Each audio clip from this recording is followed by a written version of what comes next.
What's up, everyone? We are here with a APDL Week 1 matchup. It's your host, your coach, your faithful wannabe YouTube creator, Josh JK. And we are here, like I said, with our Week 1 matchup for the APDL Season 9 against Hooper and the Mighty Moon Ducks. We have a awesome game to show you and an even better team builder. So let's get into it.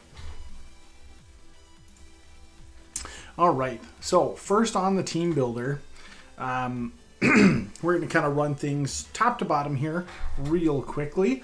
Hooper has a super scary team, right? It's got a lot of options, a lot of weird stuff. And, you know, the biggest threat definitely is that Ceruledge. So we spent a lot of time looking at, you know, ways to counter the Ceruledge as best as we can.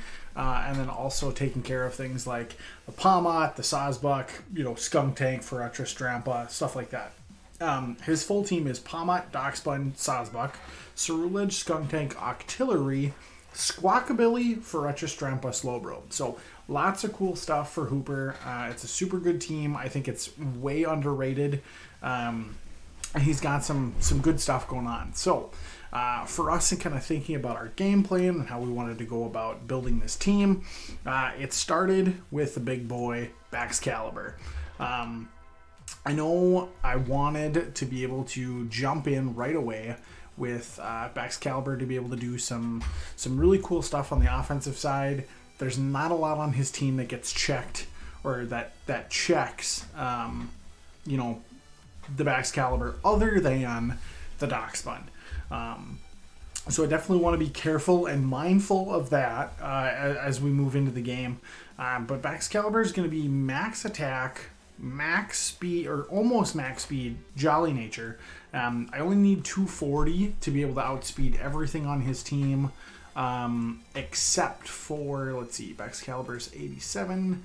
I wanted to be able to outspeed Ceruledge at max speed, and then I'm just kind of never going to be faster than Squawkabilly, Sawsbuck, Doxbun, and Palmot, which is fine, because I have priority Ice Shard on here.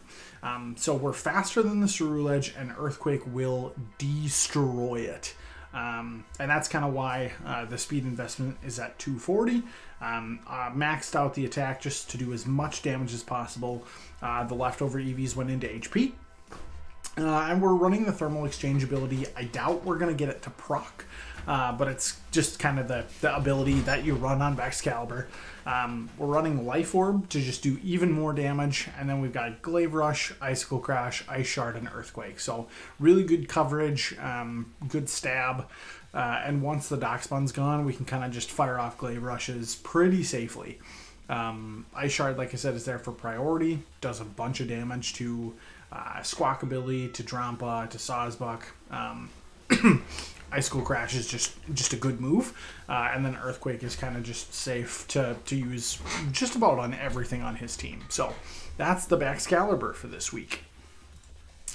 All right, next up in the lineup here is a little bit more speed before I get into some of the bulk. I should mention that Baxcalibur was our Terramon for this week too. So we went Terra Ground, more stab on the Earthquake, and it stops. It stops the fire type Ceruledge from really doing anything to us, really. So that's the ground choice for the Terra type this week. More offense that we have this week is Houndoom. Houndoom's a really cool set, I think. We went max speed, timid nature, and max special attack. We're running a Choppleberry to actually let us live a Brick Break from the Ceruledge. It can't hit me with any fire type move because I'm Flash Fire, and I actually live a Brick Break, and I can revenge kill with Dark Pulse and Sucker Punch on the Ceruledge. So super cool set. I have to be careful with the Fire Blast on the Houndoom just because of well-baked body for Darkspund, and Slowbro and Octillery, will eat the fire type moves pretty well. Eelektross will die to a sniff of the Fire Blast, and it's really good against Sawsbuck as well. Dark Pulse and Sucker Punch hit super effective in a number of spots. The Ceruledge, the Slowbro. And then Sludge Bomb is just really good coverage in case I have to 1v1 the Darkspund. Actually a Sludge Bomb from this Houndoom does a tremendous amount. It actually, I forget what the calc was, but it has a chance to kill a defensive Darkspund. Now, if he's special defensive, that's, another story. But I think this is a super cool set. And I'm really excited to bring Houndoom. It's a little frail though, so we need to be careful, and we need to use that Choppleberry in the right scenario.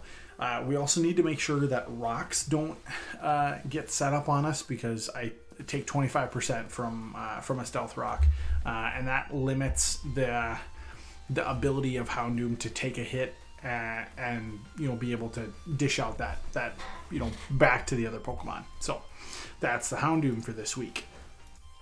Next up on the list is kind of a bulkier mon, something that is a little bit on the utility side, but still an offensive threat, and that's Eelektross this week. 252 HP, so maxing out as much health as we can, and going modest nature, or excuse me, not modest nature. We are a negative speed nature, actually.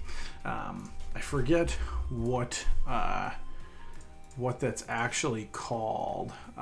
We are quiet nature, so max special attack, negative speed. Hooper has the ability to run Trick Room, and Eelektross is one of the slower mons on my team, so kind of giving that negative priority for the ability to fight in a Trick Room setting, but also just to get that slow Volt switch off, which is something that I talked about in the draft review video of something that I think is really valuable for my team this year. So the moves for Eelektross, Thunderbolt, Volt Switch, just for some really good electric stab. Drain Punch is a great move to kind of help with some longevity, actually. My natural attack being, so high, that natural attack for Eelektross is actually 115. So Drain Punch could, help me out in scenarios where I can fire off a Drain Punch and recover a little bit, and then Knockoff is just a really good utility move. Knock off items and be able to increase the favorability of my matchup. Running Assault Vest just to make this thing kind of a special tank, or a pseudo special tank. Be able to 1v1 things like the Drampa, the Slowbro, the Skunk Tank, and even the Pawmot, if it's a special Pawmot. So and then of course we've got the Levitate ability. So that's Eelektross. Next up on the team for this week that we're bringing is our good buddy, the Paldean Water Tauros. I needed a physical wall because most of Hoop's offense is on the physical side, and we definitely wanted something that could nullify the Ceruledge pretty effectively, and Tauros does that job extremely well. So we went max attack, or excuse me, max HP, max defense, impish nature with the leftovers and attack. For our item and ability this week, we're going the Intimidate Leftovers set. Just again, making that physical matchup even more favorable to me, and then being able to have some passive recovery with leftovers, and being able to just kind of sit in front of things like Ceruledge and Pawmot, excuse me, and be able to fight back. Taurus's staggering basic attack for a defensive Pokemon is great, which means that Raging Bull, Close Combat, Earthquake, and Aqua Jet are actually going to hit back pretty hard. So I think this is a really good option for a bulky defensive Pokemon that also has a lot of offensive potential too. Right. Next up, number 5 on the roster this week is the Claydol. Like I said before, hazards suck, and Houndoom definitely does not appreciate stealth rocks. So we want a rapid spinner, and Claydol fits that mold for this week. So levitate and light clay, because guess what? We're bringing screens to again deal with the Pawmot and the Cerulege, and the Sawsbuck, I guess. Kind of a theme here. I definitely expected him to have physical threats, and I prepped for it. So max HP 220 in defense, and we are the nature on this Claydol is obviously with that negative attack stat. We are bold nature. And then we've got a little bit of leftovers in special defense, just kind of putting things, splitting it up so that I can take hits pretty reliably or pretty comfortably, and be able to, live and do my thing. So again, we're running light clay to set up reflex. We have our own stealth rocks, rapid spin to get away hazards on our side, and then earth power is just like the good move that we can use to fire off some chip damage. So that's the Claydol. And last but not least, we have Crobat this week. I wanted again, kind of something to help deal with the big walls that he has. And Super Fang Toxic is the combo that I think will help us get that done. The investment for Crobat is 252 in HP, 176 in speed, which lets me outspeed everything on his team that doesn't have a scarf. And then the rest of the points we just dumped in defense so that we can help take hits a little bit more. Rounding out the moveset is Roost and U-Turn, just for some sustain and some pivot priority. And then we're running the Infiltrator ability just in case he tries to set up. We can jump in through screens or through a substitute and be able to toxic whatever's trying to set up and then wear it down with Super Fang and things like that. So heavy duty boots to soften the blow of multiple switch-ins on potential rocks. So I really love the Crobat set, and it's definitely something that is important for this week's matchup. So that's the team. Let's get into the match. Whoops, you want to see this screen. All right. So, like I said, Hoop has a really cool team, and he ends up bringing Pawmot, Darkspund, Octillery, Slowbro, Cerulege, and Eelektross. Like we kind of said in the team builder, I want to make sure that the Darkspund is gone before Houndoom can really go to work with its dark and fire type moves. And also the Darkspund is kind of a barrier to just Baxcalibur Glaive Rushes going wild. So definitely want to make sure that we stay away from that thing. And I kind of looking at his team, I'm not really sure kind of how I want to lead. So I ultimately decide that I want to just get my Crobat out and be able to U-turn because I'm faster than everything, or maybe I can, Toxic and Super Fang and do that kind of stuff. So he leads the Darkspund, which is fine. I'm actually in a pretty decent spot here. He goes for Protect and blocks our Toxic. So turn one, just kind of feeling each other out. Nothing crazy there. And we are off to an okay start here. He actually switches, which I figured he would do, just reading the Toxic. And I kind of anticipated the Steel type Eelektross coming out to be able to block the Toxic. So we just went for a big Super Fang and we nail it. And this is why Crobat is so good at a wall breaking. These big, bulky, defensive Pokemon that really don't have a ton of offensive pressure, but can sit in front of something, set up hazards, be just super annoying. Super Fang just chunks away at these big walls. So I'm feeling really good about how we've started this game. He shows leftovers, and I'm pretty okay just swapping out. I'm kind of looking at what Eelektross does, what my team has that might be a little bit better option, and I ultimately decide that like a special type move is probably the way that I want to go, but the Darkspund in the back means that Houndoom's probably not the right choice. So we go into Unagi, our Eelektross, while he sets up the Stealth Rocks. He's going to make the swap back into Darkspund. We get a really big knockoff.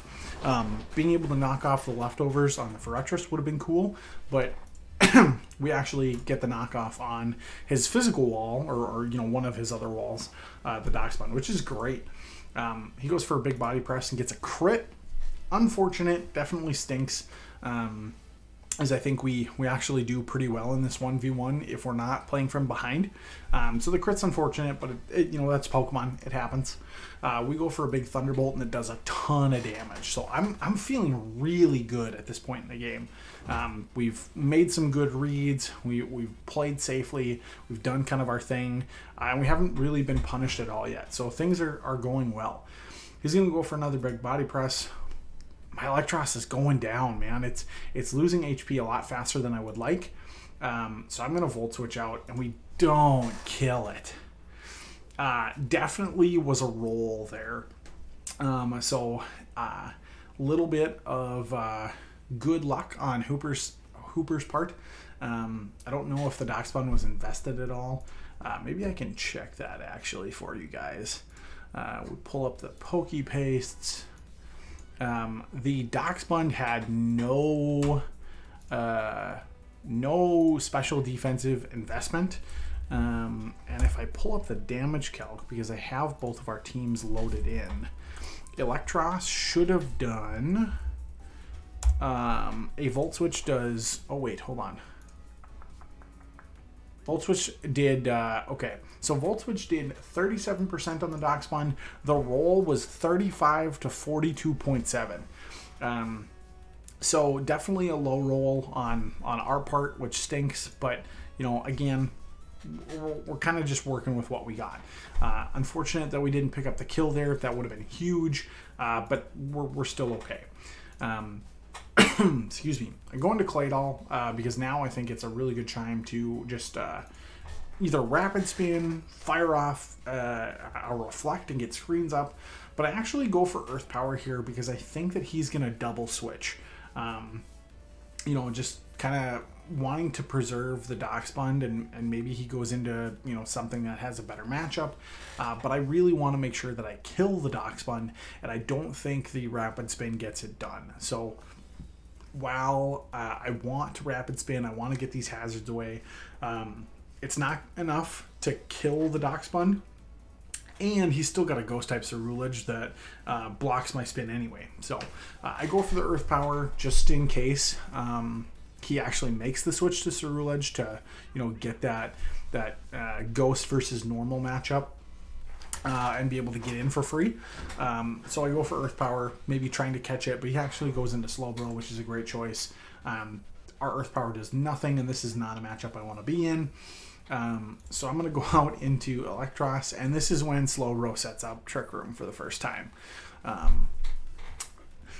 Interesting that he chooses to bring it this week, and I really like it. Ferretris is slow, Slowbro is slow, Darkspund's not the fastest thing, Octillery's not the fastest thing.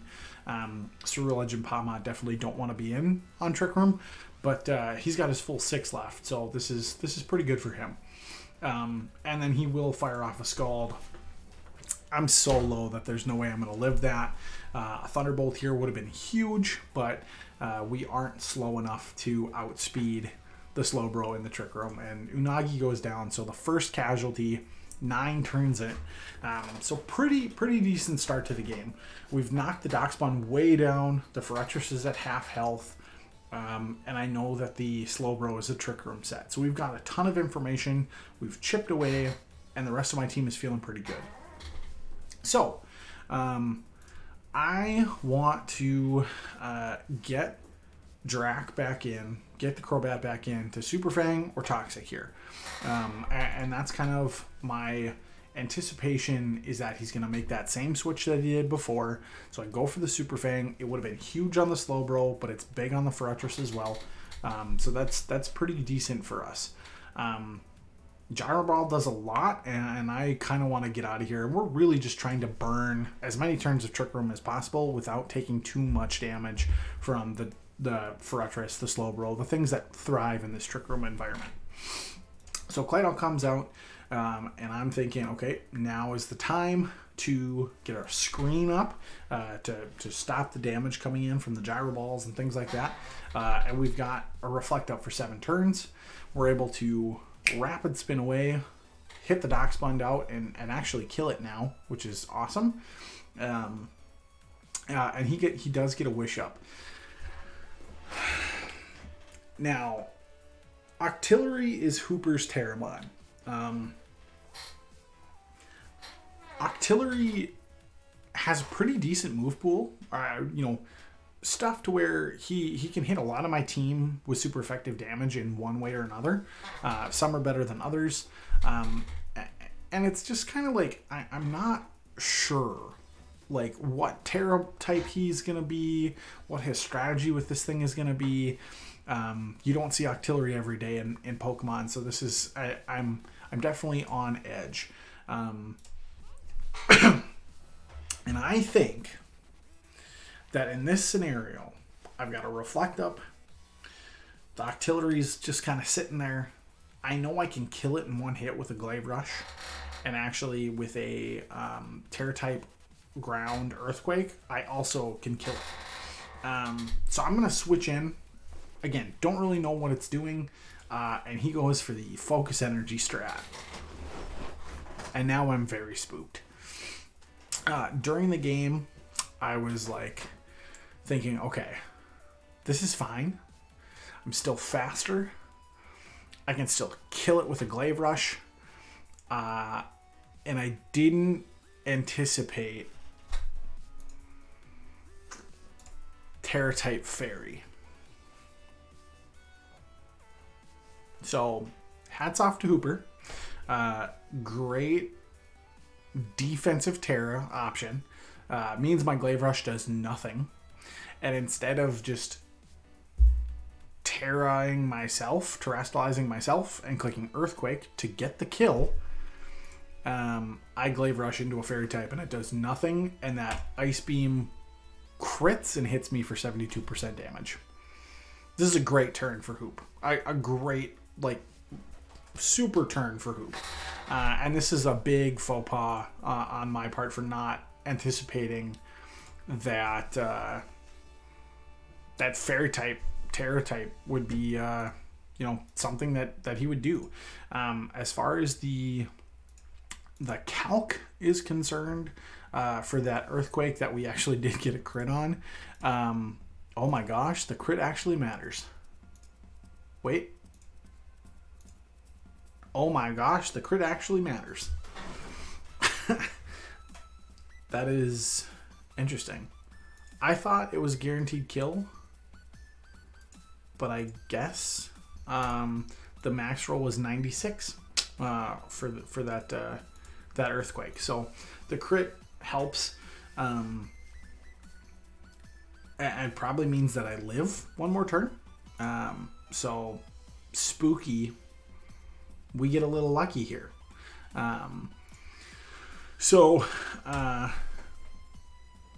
Good news is Octillery's down, and it's back to we're back in the lead at 5-4. And now the Slowbro comes out, and I'm just kind of, I am very weak, but I decide that keeping Baxcalibur around was worth doing. In hindsight, I probably should have just fired off a Glaive Rush and just tried to do as much damage as possible. But I decided to switch out. And Slowbro sets up a Trick Room and then swaps out into Ferretress. And I kind of see, this is something that happened last time, right? Like, he didn't want his Slowbro to get toxic, so he swapped out to the Ferretress right away. I figured that was going to happen again. So I roost up and recover my HP, which is great for the Crobat. And now he's going to start setting up Toxic Spikes. And I'm just going to go for as many Super Fangs as I can, whittle this thing down as much as possible. And then he actually makes a great play after setting up Hazards to swap into the Ghost-type Ceruledge. I'm sitting there. I know that the Forretress can't really do anything to my Crobat. I'm just going to chip away. The last turn of Trick Room is coming around, so we're burning those. I'm not really threatened to swap out. And now, you know, he gets the Lancelot in, the Ceruledge, goes for a Brick Break, and we eat that up. And we end up U-turning. Also important to know here that the Brick Break came out first, so we know that he's Scarfed at this point in the game. Because nothing should be faster than Crobat, unless it has a Choice Scarf. So we know that Ceruledge's item will lock him into that Brick Break. But now our screens are gone too. So, and actually, we didn't have any screens out there. So I don't know why Hoop tried to make that read. I guess maybe thinking that he would go for a Fire type move and I'd switch into Houndoom or something. But we just make the safe U-turn out, and we get Paldean Tauros in. Unfortunately, we take some rocks damage and we get poisoned. But this is a great matchup for me right now, and I'm loving where I'm sitting here. He swaps into Slowbro on the Earthquake, which is kind of the best move to hit everything on his team. And it does 20% damage. Slowbro is so fat. It's so bulky, which is important for later. So this is not a matchup that I want to stay in on. I'm going to get out into Claydol. I want to get rocks up. I want to spin away these hazards.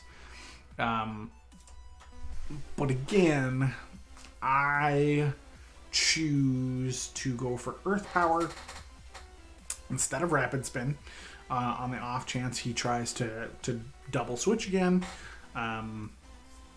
Block that Rapid Spin with his Ghost type, and we don't catch the Ceruledge switch, unfortunately, and that's another Earth Power that does pitiful damage on a Slowbro, and we get Toxic, which stinks.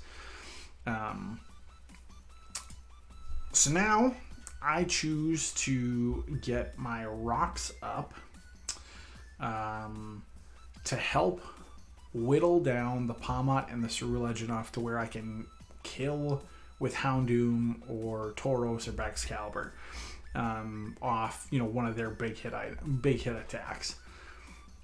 I should have gone for Rapid Spin here. I should have gone for Rapid Spin here. That would have been the much better play. But unfortunately, we chose to set up our own rocks instead.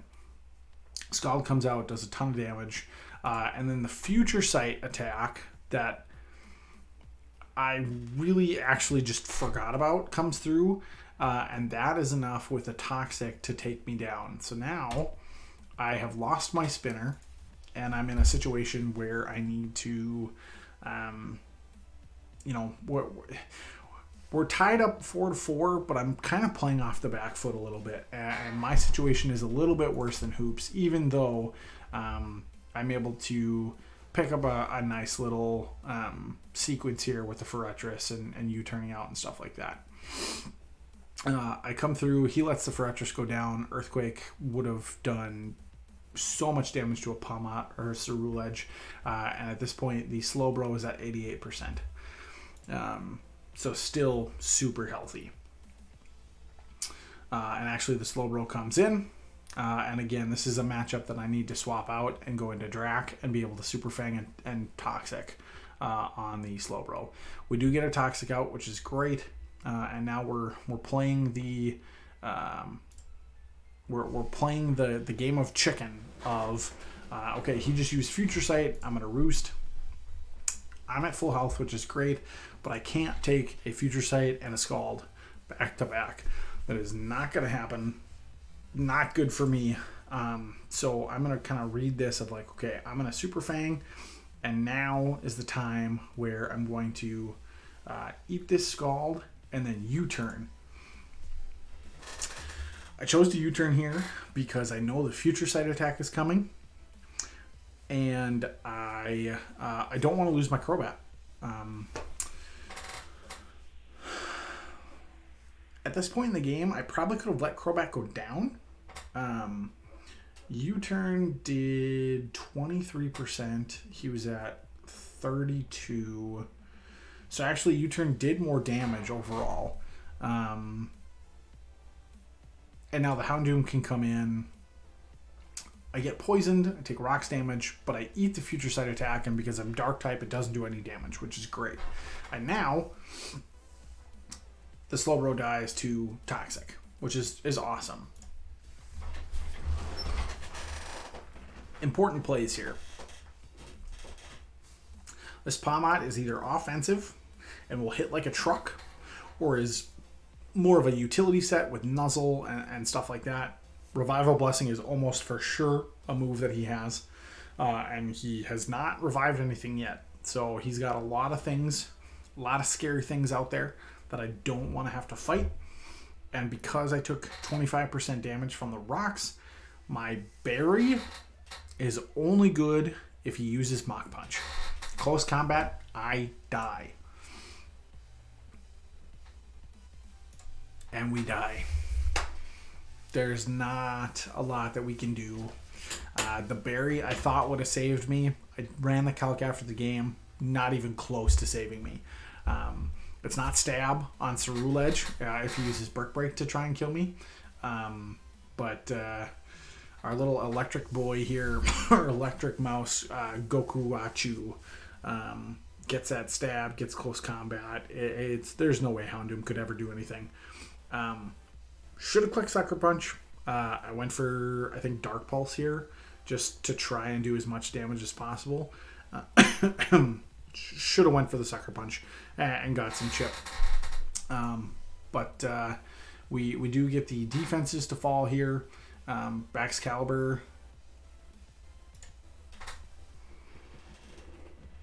I don't really know what I was doing there. I clicked Ice Shard for priority. Just trying to do as much damage as I could. But he's obviously faster and has Mach Punch, so his priority move goes before mine. We die to a Mach Punch, and all of a sudden it's 2-2. Crobat comes in, and we miss a Super Fang. Which stinks a lot. He's at 94%. And I'm gonna pull up a Tauros calc. Where's Bodacious at?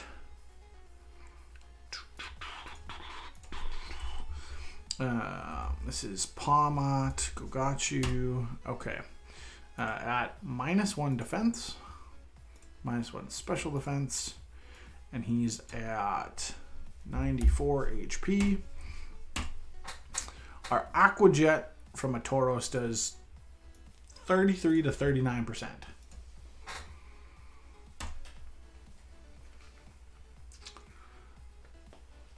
His best move against my Tauros, and after we would get an Intimidate drop on this thing, I win the 1v1 actually pretty easily against the Pawmot if we are able to get in there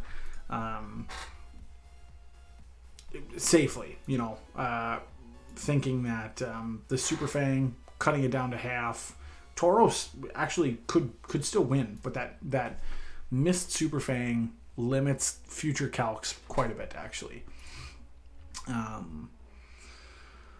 Shadow Claw does not do a ton. We're able to Toxic the Cerulege, and he's going to Shadow Claw again, and we're going to unfortunately not be able to live that.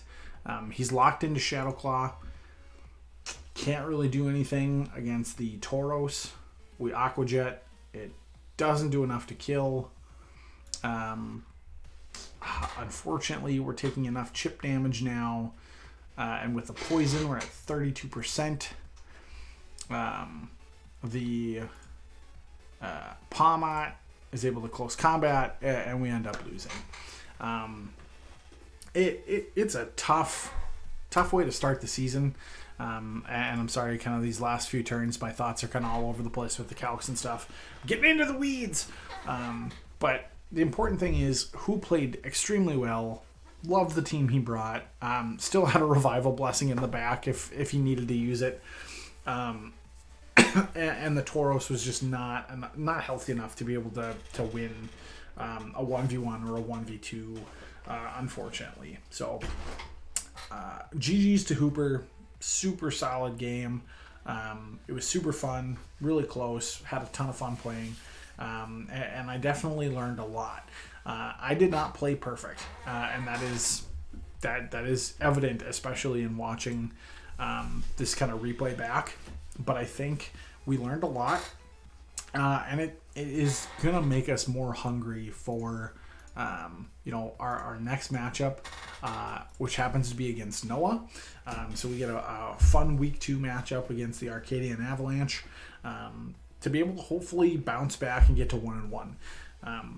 With the division structure and playoff seeding and stuff like that, we have to be in the top 2 in our division to be able to make playoffs. And now Hoop owns the tiebreaker. So if it were to come down where my record and Hooper's record were even, and our differential was even, Hoop now owns the tiebreaker. The good thing about this loss, it was only 1-0, so our differential doesn't suffer too bad. It's the best case scenario for a loss, actually. And we want to make sure that moving forward, we tighten up our gameplay a little bit. I think our prep was fairly decent. I think execution-wise during the game, there were definitely decisions that, looking back, I could have changed up a little bit to give us a more favorable end game. And definitely huge misplay with the Baxcalibur and going for Glaive Rush. I have to respect the fact that Terra type is a possibility, and that Terra Fairy is probably something that people are going to bring often, especially because we just can't do anything, to a bulky fairy type. So, lots of lessons learned in this first game. Lots of season left. We got 5 more games before playoff time. We've got time to bounce back. Nobody ever has a perfect season. I think even if you go undefeated, there are still things that you can learn from and do better every game. So getting the loss out early means that we're playing from behind the rest of the season, which is kind of unfortunate. But it also kind of lights that fire and makes it that much more meaningful on the games that are to come. So I super appreciate all of the support. We're getting back on the content grind. This is the biggest production I've done in many seasons, and I'm hoping to stick with it even with some work travel and stuff. I've got all of this streaming stuff, all the recording stuff on my laptop now, so that I can take it with me and hopefully record videos from the road if I have to. March is going to be a crazy time for Bytespeed travel, but the 2-week long kind of schedule, having 2 weeks to play our matches, definitely helps, and I'm really hoping to stay on top of the content stuff this season. So thanks so much for watching. If you made it to the 38-minute mark, I really appreciate you, and we will see you later this season, and hopefully we're able to bring a title back home to the Twin Cities. So see you later. Thanks so much. Take care.